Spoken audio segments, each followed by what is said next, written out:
Welcome back to Talking to Teachers, presented by the CBA Digital Network. My name is Nicholas Ferrari, and I'm here with the English teacher and track and field coach, Mr. Cusick. Hello. Pleasure to have you today. Thank you for having me. Yeah, of course. So I always like to start off the podcast by asking, how'd you get involved here at CBA? What was your origin story? Origin story. All right, so in college, at the end of college, I decided I want to get my master's. Okay, I wanted to get my master's in fiction, like creative writing. Interesting. So I applied to a couple of programs. There was one that I got into in New York City. So I was working in New York at a bar, and I was going to grad school. And one weekend, all right, I went back to college about 10 months after I graduated. For like a lot of people had gone back, and it was like a fun weekend. And so I was driving home. I was living in Jersey City at the time, and I was feeling like melancholy, because some of my friends were still at college. So I wrote the former principal, Mr. Santinello, in this email where I kind of gave him like a life update that he had never asked for. And then at the end I said, if there's any jobs available, let me know. And I got one. This was ingrained in my brain. This was on March 30th, 2011. I got an email that was like, there will be positions available. We'll be in touch, which I thought was a really nice way of saying please go away. But then like a month later, he called, and then I came in for the interview. And one of the reasons I got the master's, the MFA, is that it, in theory, if you go on and you have a writing career, if you publish a couple books or whatever, that can allow you to teach at the college level.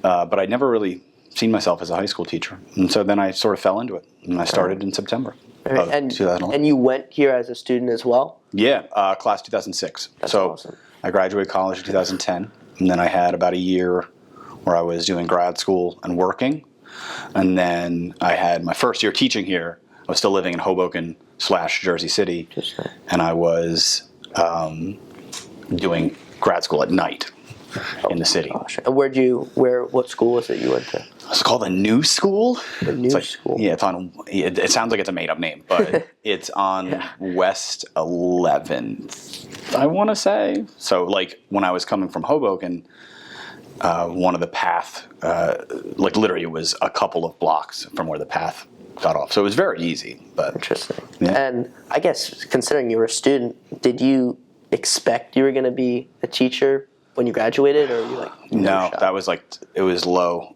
on my totem pole. So junior year of college, right, in my fraternity house, I was walking down the stairs. It's amazing how things just you remember certain things. I was walking down the stairs to have lunch. My buddy John, whose mom taught high school for many, many years, was like, have you ever thought about becoming a high school teacher? And I was like, no way. And I don't know, then that just sort of like a little tiny seed planted, you know what I mean? And then it happened. And what's wild is the first day I taught was the 9th of September in 2011. It was a Friday the 9th, and I drove home back to Hoboken, and I remember thinking for the first time, I was 23 at the time, and I remember driving home being wow, two things. I was probably really terrible at that, but also I really, really liked it. And that feeling really hasn't left. It's a cool job. It's a lot of fun. You just get to talk about, English things, and then also just get to know people. Yeah. It's kind of cool. Things that interest you. Yeah, you know what I mean? Life is short. Yeah. Make the most of it. Yeah, exactly. Yeah. Do you like working at the restaurant? Yeah, I do. I do enjoy working at the restaurant. I kind of that interaction with people. I just love talking to people constantly. And, I've done it for a while, so I'm pretty good. It's just second nature to me what I do at the restaurant. All right, so how did your parents get the restaurant? I don't know how to ask that question. So my parents were, I guess, in 2000, prior to 2000, they'd always grown up in the restaurant industry. Right. My dad went to the Culinary Institute. Oh.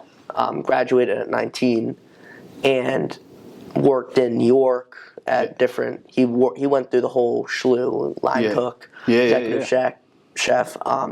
Was a sommelier for Jean-Georges. Oh wow! Yeah, so so he's big time.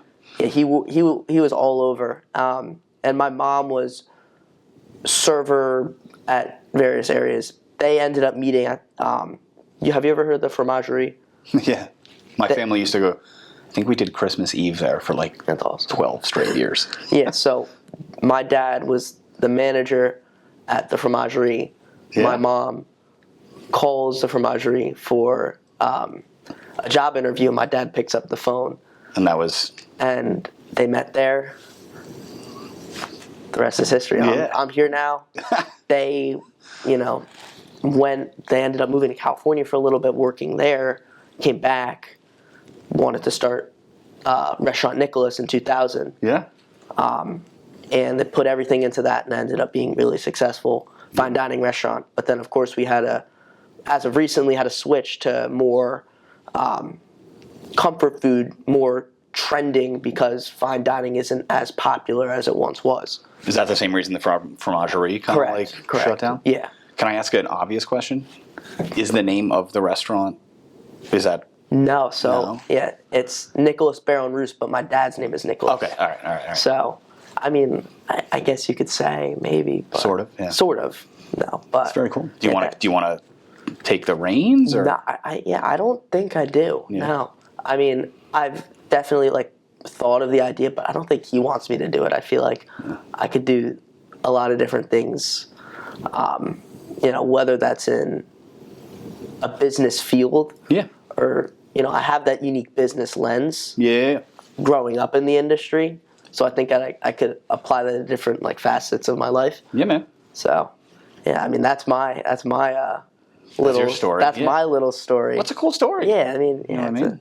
And of course, I've seen you in the restaurant. I know. I haven't been in. I know. I think it's been like a year, but my birthday's coming up soon, so I get one night where I get to All right, take out at the restaurant. I was going to say maybe we'll go with Nicholas. Oh yeah. Because I think we're between that and Charlie's in Bayhead, which is like I've heard a lot about that place. It's cool. It's a good. Yeah, it's right on the water. Beautiful at Christmas. It's a little far though for me. Where do you live? I live in Atlantic Islands. That would be incredibly far for you. Yeah. So I'm really tucked in. Yeah. So. All right. But yeah, let's go back on that. We went off on a little tangent. Yeah. Sorry. Yeah. Going to what do you do here at CBA outside of teaching, of course? So myself and Mrs. Heidelberger run the scholars program, but then kind of the main from November to June, I'm the throws coach on the track and field team. That's awesome. So I was a javelin thrower when I went here, pretty mediocre. And then when I started teaching that spring, so spring of 2012, I sort of wedged my way onto the staff. And there was a throws coach, Coach Meyer, who was my coach when I went here.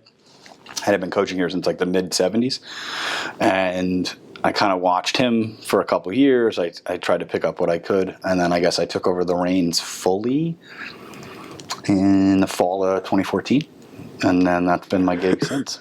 Yeah, and I mean, obviously your guys have had some pretty good success and a lot of recruiting. I know this past, pretty recently, I think you had 2 guys commit, right? Yeah, so we got a couple of seniors.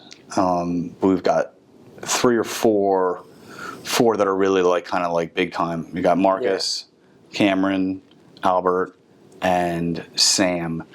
So Marcus Blasucci just committed to Columbia. Which is amazing. Awesome. Yeah, Camp Filers, going to Wake Forest. That's awesome. And then we're kind of figuring out the other 2. Yeah, we'll see the other 2, but they're all very, very good. That's awesome. The depth is. Yeah. I've had years where by the time we get to June, even last year, by the time we get to June, we kind of look like this. But I've never had a year where I've had them look like this on day one. Yeah. So, I'm starting to get the itch. I'm getting excited for the season because I think it's going to be. I think it's going to be pretty cool. Record-breaking season. Yeah, I'm hoping. I'm hoping. And then you had, I think you had someone a couple years ago who committed to military school. So I mean, right now for alums, we've got. So you're thinking of Robbie Manns. Yes, he's currently at West Point. Yes, he is a junior at West Point, and he he did really, really, really well at the last season. I think his PB he's closing in on throwing 60 feet with the college shot. So in high school, the shot's 12 pounds. Okay. And when you go to college, it goes up about 4 pounds. So you usually lose about like 10 feet-ish. So he's just getting better and better and better. I actually still talk to him pretty frequently. That's awesome. Yeah, so we got Robbie at West Point. Tyler's at UNC Chapel Hill. Oh. Liam Mixick is in his senior year as a javelin thrower at UC Irvine. Wow. Chris, and he has the school record in the javelin for UC Irvine. Chris Arias just left William and Mary. He was a 230-foot javelin thrower-ish. Ooh. So I've been very lucky. You know what I mean? Like the kids that I get that come out to throw, they work really, really hard, and then the harder they work, the easier my job gets. I kind of especially by senior year, I'm kind of like a glorified cheerleader. You know what I mean? Like they're good at what they do, and they know what they're doing, and my job is to make sure they're they stay on the right path. They get into amazing schools because of it. Yeah, well, I don't pretend to know how recruiting goes for other other sports, but in track and field, it's so clinical, like numeric. It's literally like, this guy runs a 4:08 mile. Like I can watch the video of him doing it. There's no there's no guessing game requirement. Then it's there's less I guess maybe intuition. There's definitely still some of it. For CBA guys, even though we've been pretty good in the throws, we don't have a football program, so the guys that we have here, sort of just physical stature, are just a little bit smaller than your average shot put, even if they're tremendously strong. So you'll still have coaches that'll kind of take a look at a guy. It's okay, I think that guy's going to keep growing, keep developing. The guy that is at Chapel Hill right now, Tyler Meyerhoff, he's the discus record holder for CBA. But when he was a senior, he was tall, he was huge. He was 6'7", but he was still kind of like a boy, he's still gangly. And if you see him now, he's big dog. With recruiting and for track, it's just a little bit more I don't know. You almost can do it on a piece of paper, kind of thing. That's cool though. That's awesome. Yeah, I guess every sport sort of has that, but I guess maybe you know what I mean? Has some sort of this is what the thing is. This is what his batting average is. This is his free throw percentage, something like that. But I guess track is just a little more that way. That's awesome. Yeah, that's awesome. And outside of school, obviously, I'm sure you have some free time outside of school. What do you fill that time doing? What are some of your hobbies that you do? All right, so I've got 3 kids. I got a wife and my 3 kids at home. Okay, my daughter is 5. My daughter Maeve is 5. My son Liam is turning 4 in February, and my son Wyatt just turned 5 months. Wow! So we've got it's an adventure. Yeah. When I'm not hanging out with them, I like running. So I've run. Let's see, I did 3 marathons. The most recent was New York last year, and then awesome. I've done 7 halves or something like that. Wow! It's good to kill. Keeps my mind fresh. Yeah, I used to run. My dad's used to run. He ran 2 marathons as well. He did Paris Marathon. Did he really? And Chicago. Okay, I want to as soon as I finish, because New York is tough, and the other 2 my time was significantly faster. So when I finished New York last year, it was amazing. It's the greatest race in the world. But by the end, you're I'm never running a marathon again. Blah blah blah blah blah. The wall. Yeah. And then, literally as recently as a couple weeks ago, I was maybe in a year or 2 I could do it again, something like that. But so running, exercise. I majored in writing, so I write a little bit and try to get some stuff published, and then play guitar. I have got a guitar that I'm always noodling. Trying to figure out some. Are you musically inclined? Yeah, I took. Yeah, I feel for a while there, I wasn't sure whether I wanted to go after the writing part or go after the music part. Interesting. And I kind of landed kind on of like the artsy-ish. Yeah, I mean, I was always, I don't know. It's hard to explain. Like, I was always called. I didn't really get that gene from my sisters. Like, me and my sister are fully opposite. Like, I'm more like the sporty guy, and she's like fully, like, she's, in a band. That's awesome. Does all the music, art, just got that art. Yeah, but everybody's, just wired differently. Yeah, I know. Now that I've had 3 kids, I can look and see. I know that it's just like, oh well, you're you're different than this. You know what I mean? Like, and even if the parenting was like roughly the same, it's like, well, it's just cut from a different cloth. Exactly. Yeah. So awesome. It's cool. Yeah. Nice. And then of course, you've been here for over 10 years. Yeah, this is my 14th year. Yeah. So there's been a lot of memories over the course of your 14 years. What would you say is your favorite memory at CBA? Favorite memory is, oh my God. Fondest memory. Like in the building at CBA, or like something that's just CBA related, community related?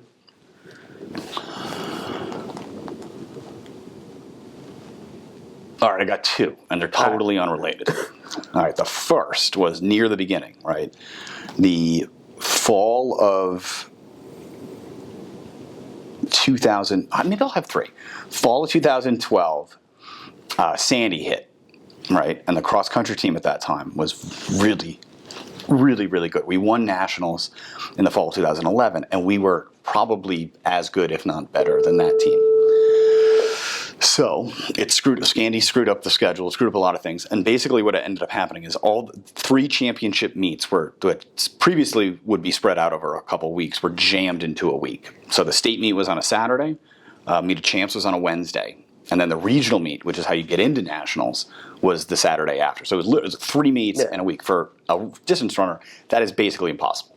Right? You can run, every weekend. You can have about a 7-day gap, but to try to do 3 of them in a row would be deadly. Like you get injured, or you're the fatigue. Like it would just kind of destroy the rest of your season. So the coaches at the time made the decision to at MOC, the one in the middle, right, versus all of New Jersey, to not run our 1 through. I'm going to get this wrong, but not run our 1 through 5 guys, right, our best guys, to run our second team, like our B team. Interesting. And so they ran the B team against all of New Jersey, and our program was so deep at that time that the B team won. The B team beat all of New Jersey. Wow. And it was like wild to witness. It was probably one of the single greatest sporting things I've ever witnessed, ever. I feel like we're like that good now. I mean, maybe not that, but like we're better. Yeah, like this team is objectively the best cross-country team ever. Yeah, and like wherever that lands for nationals, whatever, like it kind of doesn't matter. I mean, we're 2 in the country right now. Yeah, I think we're number 1. Yeah, probably. But off the record, I think we're number 1. Yeah. And I think so. At the States last weekend, we went 1 through 7 in non-public A, and we weren't even. Yeah, and only now are we going to start heating up. So I'm excited. Yeah, no, the talent is incredible right now. I'm excited. And I would say probably coaching wise, all right. I had a guy, Andrew Liskowitz, who got 6th in the Olympic trials in 2021, and he graduated in 2015, right at the beginning of when I was coaching. So he and I I don't take a lot of credit for his performance, but it was still incredibly cool to watch. A guy. Yeah, I was one of the coaches for a guy. Well, yeah, I was like, I watched this. This guy used to throw in the gym, over there in the middle of January, and now he was 6th in the world. Yeah, it was wild. And then, awesome. Have you done the Montana trip? I have done a Montana trip. Incredible, right? It's like changed your like just an eye-opening culture shock experience. Like core memory. Yeah, everybody at CBA should. That would be my other one. I remember Mr. Butler and I talking on the ride back from Montana, basically being like, if money was not an option, every single kid at CBA should take that trip. No, 100%. Every single person in the building. Yeah, I think it's so important and I've talked about, I talk about this I do tours at CBA, I tell this to the parents, I tell this to students, I speak at retreats, I tell this to them. Yeah. We are so fortunate where we are at CBA, and we don't realize what other people don't have. And going on that trip, we see firsthand what it's like to, Yeah, I mean, it's such a juxtaposition. So you've got kind of the scenery in Browning, Montana is beautiful. I mean, like you're on the foot, you're looking at the mountains. You got the Glacier National Park, and then it's got juxtaposed with just like that kind of really difficult poverty. And to your point, like you're right. Like we all drew the winning lottery card. You know what I mean? Yeah. Like, and so then, when I teach the seniors, we talk a little bit about this, especially the second half of the year. But it's like, what are you supposed to do with that? Like, what are you supposed to do with, as a human being, as you get older, as you get a job, as you kind of enter the world? Like, what are you supposed to do with what you have sort of just been like sort of naturally handed? You know what I mean? Like, what are the obligations we have toward like the rest of the world? You know what I mean? It's like kind of a hard question, but I think that trip, just tunes your clock forever. Yeah. You're never the same after that.